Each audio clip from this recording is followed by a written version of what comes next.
I'm going across to my guest this evening, and there are people who have worked with KK, who know him closely. I'm going to ask my producer to reduce the music of that particular clip. We are also going to be joined by a doctor, a cardiologist, to help us understand what exactly happened here with KK. Ravi Tripathi, you're joining us. You're a singer. Babul Supriyo is a singer. He's also a politician, of course. He's from the TMC, deputed in Calcutta, as it were. And we are hoping to be joined by Dr. Haresh G. Mehta, who's a consultant. He's a cardiologist at the SL Raheja Hospital. Babul, I'm coming to you first. What happened yesterday evening. It happened in Calcutta. Are you clearer about what went wrong? We saw the concert. We saw there were a huge number of people there. We see that KK is profusely sweating. He's asking for the AC to be put on. And then we see him being rushed out. And after that, the next thing we hear is he's been taken to hospital where he's been declared dead. Well, you see, firstly, it's an extremely shocking, devastating news. Something to really, wrap it around your head.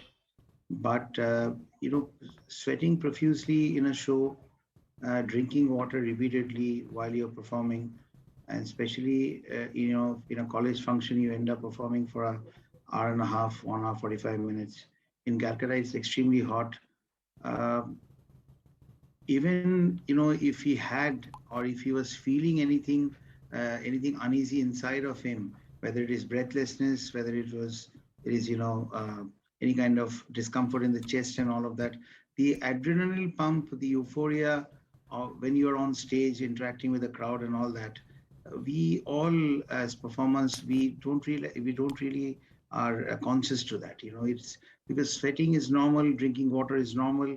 In today's high tech, the pyrotechnics, the lights, the heat from that and all that, it just does make the stage a real hot spot in that sense of the term. So I feel that while he was performing in the show, just because he was drinking water or he was profusely sweating, cannot be the reason why one should suspect that why people around him did not react, because that is very normal. What is abnormal is, in medical terms, we talk about a golden hour, Correct. like a 60 or a 90-minute time within which, if you are taken to a hospital, post some symptoms which were very clear in KK's case, then probably you could avoid fatality. I think after a show, a singer does look a little distraught. So you can't really blame someone for not really catching on to the symptoms that he was showing. And I wish that had he been taken to the hospital directly from stage, being rushed out from the stage without a stretcher and all that we are reading. I really don't think that has any logic, because he did not say he was feeling bad on stage or something. He was seen talking to the musicians. He sang his last song, not that he left his show in between. So it's after the show, the aftermath, what he felt inside the car and all that, going back to the hotel, not really being able to gauge how far the sofa is, tripping down, hurting his head. I went to the hospital, saw him last night. But, probably we have reached a time post-COVID where the fact that, we always heard that leading a disciplined life increases your longevity.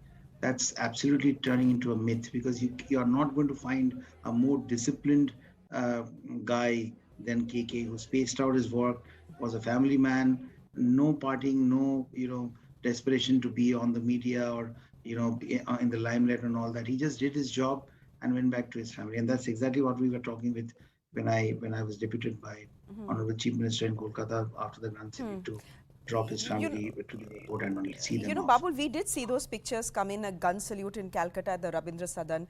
You had the Chief Minister at hand there as well. So we've seen those pictures come out, and I wonder whether KK, given the fact that he was very private, whether he would have been surprised at this outpouring of grief that we have seen since yesterday. And we've seen it not just in North India, where his songs were terribly popular because, he was a big Bollywood star in terms of his music, but even down south. And the jingles that we have heard growing up as well, any 90s kid will know where KK comes from, and Pal and, Yaro, his most famous songs. My question to you is this.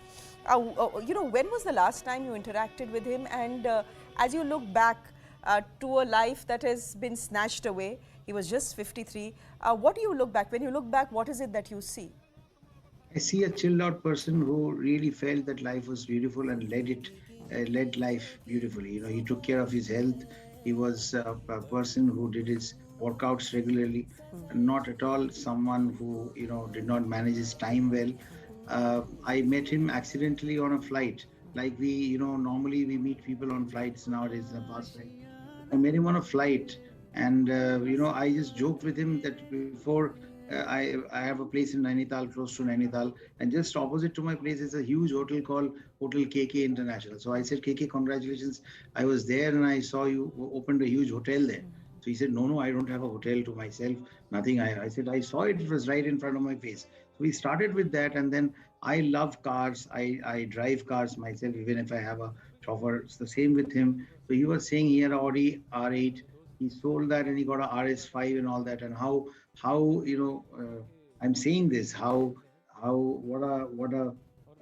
you how you feel when you break speed limits and drive at 150, 160. I'm not saying that is something that is advisable, but we loved cars, and that we were talking about that. It was a long flight, a lot of chat, and I know him for such a long time. During Dhai Akshar Prem Ke, I had in that film, I had about 5, 6 songs, and he also had one song, I think the title song.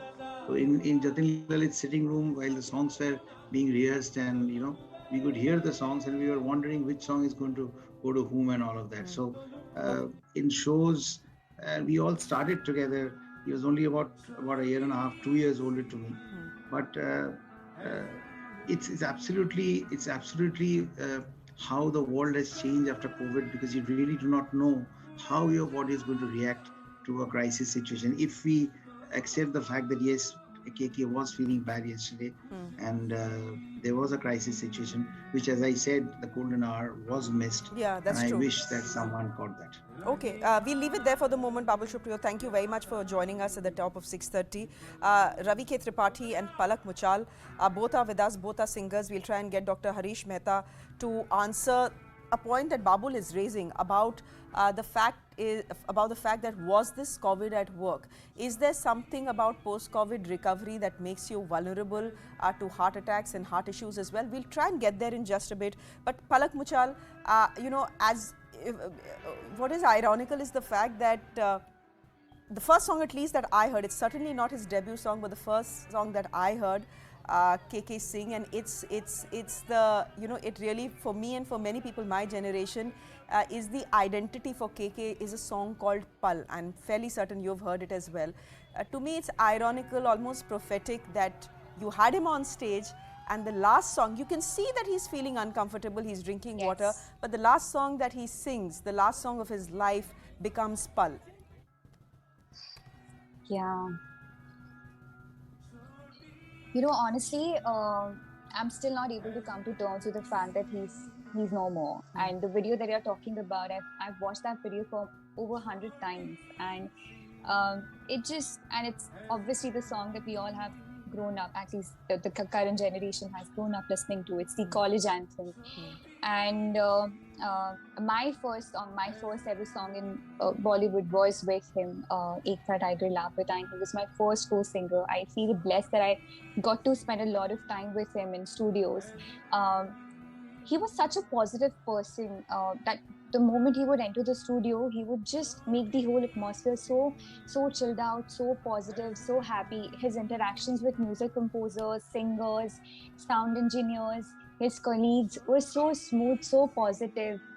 Whenever I would meet him, he was much senior to me, and I would look up to him. He had so much to tell me. He was such a giving person. And somebody like Mr. Supriyo was talking about his lifestyle. He was somebody who would not attend parties, who purposely kept himself away from media attention or limelight. He had his own world, and he just enjoyed life in such a unique way. And when we come back to talking about the song Pal, when I'm hearing that song, it's just sounding so haunting to me right now.